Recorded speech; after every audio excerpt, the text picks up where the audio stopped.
महाराष्ट्र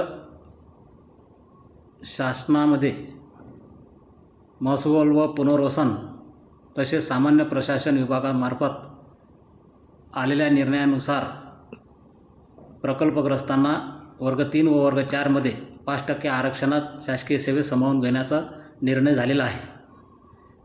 राज्यात हा निर्णय सर्व राज्यात लागू आहे, परंतु बृहन्मुंबई महानगरपालिकेच्या जागेमध्ये त्यांच्या जाहिरातमध्ये आलेल्या निर्देशानुसार बृहन्मुंबईमध्ये ठाणे आणि मुंबई या दोन्ही शहरातील प्रकल्पग्रस्त अर्ज करू शकतात असे नमूद केलेले आढळले. हे अत्यंत चुकीचं आहे. हा प्रकल्पग्रस्तांवर होत असलेला अन्याय आहे. हा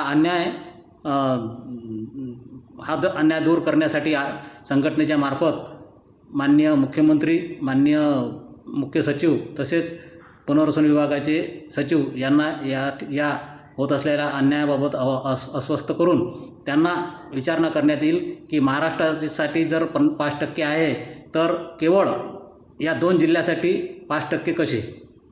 हा एक महत्त्वाचा प्रश्न आपण त्या ठिकाणी काढू. वास्तविक पाहता हे अत्यंत बृहन्मुंबई महानगराने घेतलेला जो ठराव आहे तो अत्यंत चुकीचा आहे.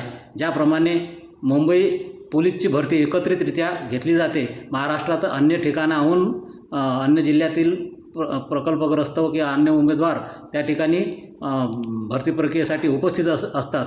तसेच बृहन्मुंबईकरताही तोच पायंडा त्यांनी राबवायला पाहिजे अशी मागणी आपण करणार आहोत. तसेच या बृहन्मुंबई जाहिरातमध्ये अशी एक अट टाकली आहे की त्या कोर्सेसमध्ये पहिल्याच अटेम्प्टमध्ये पास होणे अत्यंत अनिवार्य केले आहे.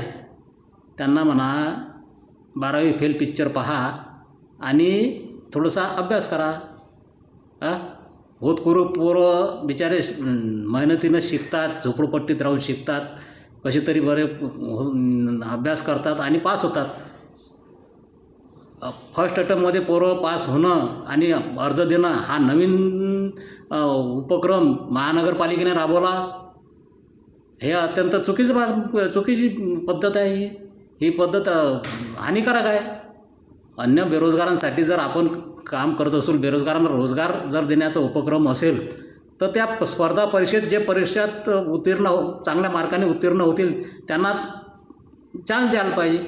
हा कोणता नवीन अट टाकली की पहिल्याच अटेम्प्टमध्ये पास झाला पाहिजे आणि तोच अर्ज करू शकणार. हे अत्यंत चुकीचं आहे. हे सगळं थांबवलं पाहिजे.